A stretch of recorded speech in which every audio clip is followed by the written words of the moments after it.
In today's video, we're going to continue our 2019 NHL offseason plan series, and we're covering the Ottawa Senators, and that's coming up next.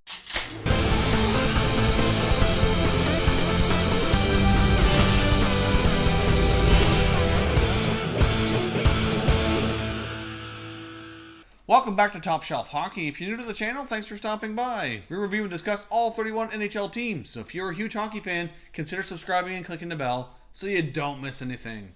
Now, if you're new to this series and you haven't seen a lot of the other teams that we've already covered, we're about 2/3 of the way through all 31 teams. I'll link a playlist up here in the YouTube cards, and you can check out the other teams that we've already covered. If the team you're looking for hasn't been covered yet, it will be soon. There's not a lot of teams left, and I will be covering them here in the coming days. Also, if you're new to this series, we break this down into 3 segments. Segment 1, we're going to take a look at the 18-19 season recap, take a look at some key team and player statistics, and also discuss any important changes this team went through throughout the season. In segment 2, we're going to take a look at the overall salary cap situation, as well as examine any potential UFA or RFAs that need to be having new contracts for the coming season.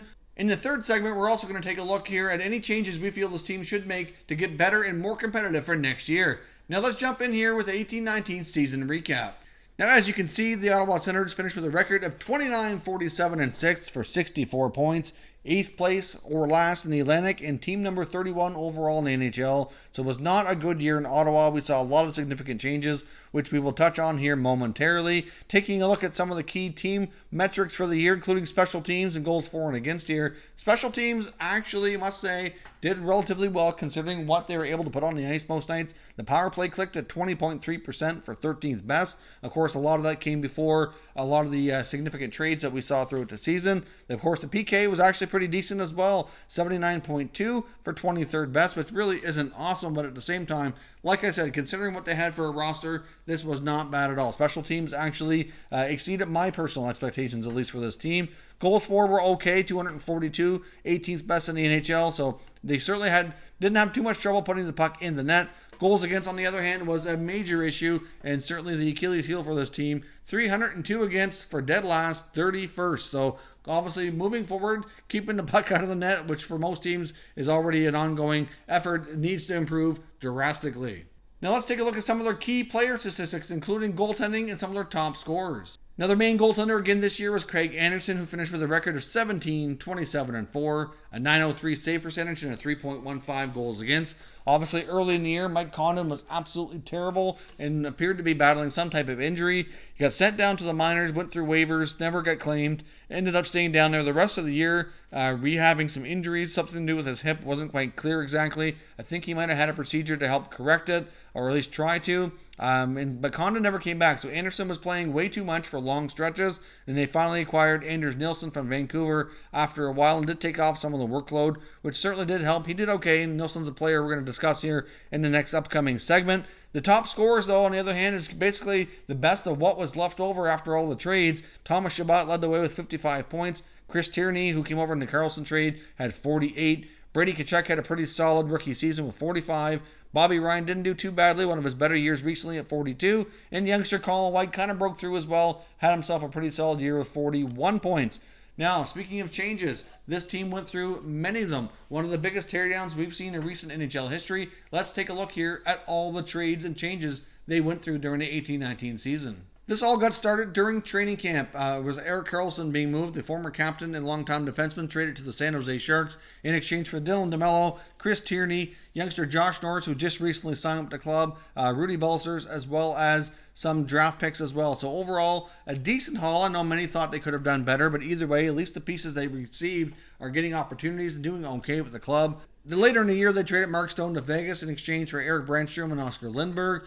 Also made a few trades here with Columbus, trading Matt Duchene and Ryan Dzingel in separate trades over there. Of course, they got some prospects, some picks, and Anthony Duclair in return for that. They also signed college free agent Max Verno, who had a pretty solid showing in his limited time as well. Looked pretty decent, and I expect him to compete for a spot next year. Of course, they also fired their coach, Guy Boucher, big shocker, but it was a little bit surprising when they did it. They fired him with less than 20 games to go and not letting him write out his contract. Basically, I think they did that in an effort here to give Mark Crawford a bit of an audition. They knew they'd be looking for a new head coach in the summer, and obviously they wanted to see what they thought of Crawford in that role. But ultimately, Crawford was considered but not given the job. They have hired former Maple Leafs assistant DJ Smith, who worked under Mike Babcock for the past 4 seasons, and of course prior to that was a coach in the Ontario Hockey League in different capacities between head coach and assistant coach. He was a Memorial Cup winning head coach, also had a lot of success as an assistant with the Windsor Spitfires as well, so lots of great experience there. Hopefully he turns out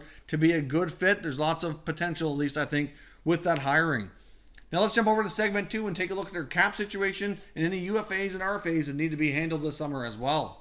Now, taking a look at the RFA list, it's not very long, but it's a couple of key pieces there. We have Colin White, who certainly, in my opinion, is a big part of the team's future. Need to get him signed to hopefully a fairly substantial deal. And by substantial, I mean term-wise. I don't think he's earned big mega money, but it'll be nice to see him sign somewhere 3 to 5 years to allow him to develop here. I would like to see the team bring back Anthony Duclair as well. I think he was a pretty good fit there. I know he's certainly trying to revive his reputation and certainly bring his NHL career forward to having a consistent spot. He has bounced around a fair bit now, and I do think he earned himself an opportunity at least. He did play well with him down the stretch.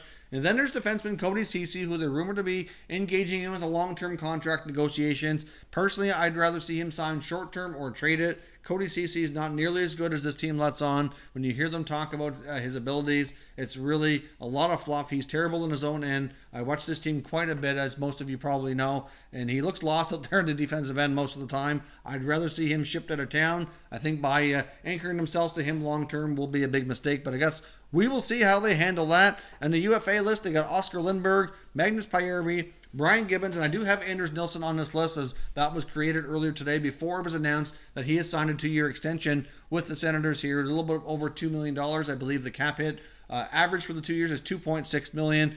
Decent signing. He did play well with them down the stretch, took the workload off of Anderson. My only concern is I don't want to see any of their young goalies get blocked out. Hogberg, Gustafsson, and Decord all look pretty solid and have a lot of potential. We'll see how they develop here, but I just hope in time here that they get their opportunities.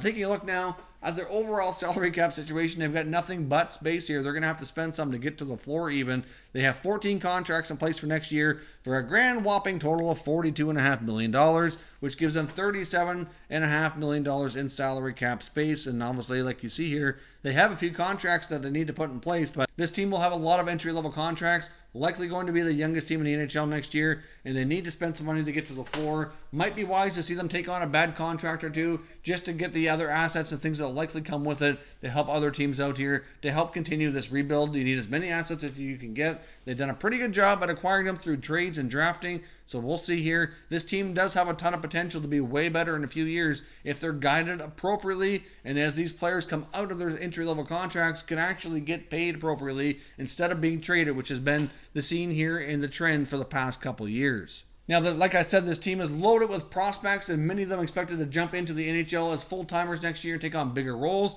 Let's take a look at some of those players and who they might be. Opinion of the Sens prospect pool is led by defenseman Eric Brandstrom, who has the potential to be a top-pairing guy. Of course, he came over from Vegas in the Stone trade. Brandstrom is certainly going to be a real treat to watch. Next up, one of the top forward prospects for sure is Drake Batherson. Batherson had an amazing year in the American Hockey League and was quite impressive during his brief stint in the NHL as well. I do have a lot of faith in his abilities. You still got Logan Brown trying to find his way to a full-time spot. You got Josh Norris, who just signed with the club as well. He was one of the pieces in the Carlson trade from the Sharks. Of course, Josh Norris is really good buddies with Brady Tkachuk as well, so that'll certainly help. Have seen them two play together. They've known each other for many, many years now. Of course, there's still Rudy Balcers, who came over from the Sharks deal as well. Alex Formerton, who we've seen have brief stints with the club over the past 2 years since being drafted. And of course, you still got Shalapik and Abramov, and even Max Verino, who's still a bit of a prospect too. Likely all competing for spots. Some of these guys will have to spend either all or some time in the American League next year, but there's still a bright future with a lot of good prospects, so we'll see how they go about developing them. Now, in the third and final segment here, we discuss what this team needs to do to get better for next year. And I could probably sum this up and just end the video and say everything, the end. Because really, all aspects of this team need to get better. It needs to start with ownership. But I don't think the fans will be that fortunate to get that happen so quickly.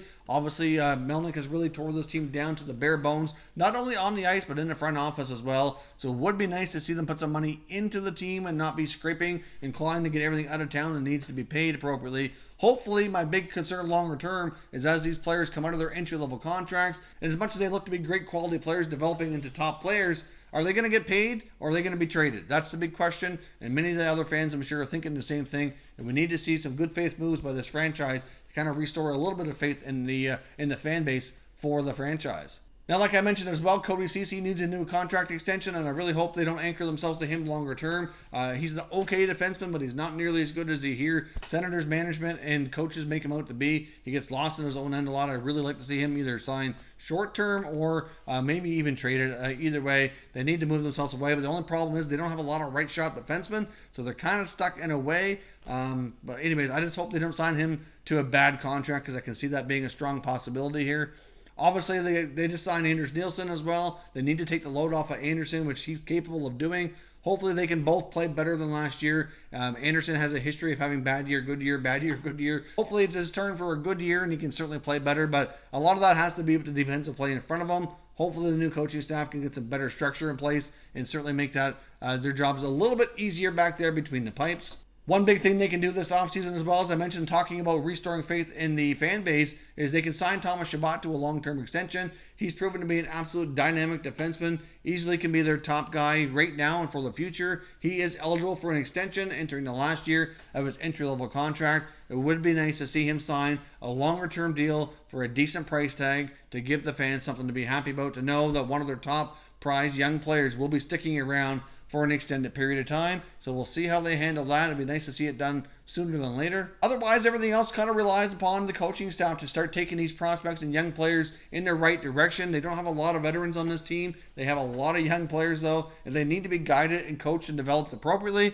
So obviously a lot of that responsibility falls on the coach and his new staff, which is yet to be named. So hopefully DJ Smith can get the job done and help take these guys along. It's likely going to be at least a couple years before they're really going to be able to talk about maybe making the playoffs. But at the same time, there's a lot of great pieces there if they're developed properly. It'd be nice just to see some gradual improvement. Obviously, there's only one way this team can go is up. I mean, when you're already at the bottom, you can only go up from there. So hopefully we'll see what the new coaching staff and all these young kids can do to help move this franchise back, hopefully, in the right direction. Of course, as always, I want to hear your thoughts and your opinions down below in the comment section. What should the Senators do this offseason? What moves do you think are most important they make to help take this team in the right direction to have more success next year? If you're new to the channel, I hope you consider subscribing. We cover all 31 NHL teams, and there is plenty of content here for all hockey fans to enjoy. A few more videos left to wrap up this series, so stay tuned for that. And give this video a thumbs up if you enjoyed it as well. I'd appreciate it if you did. As always, thank you for watching, and I will catch you next time.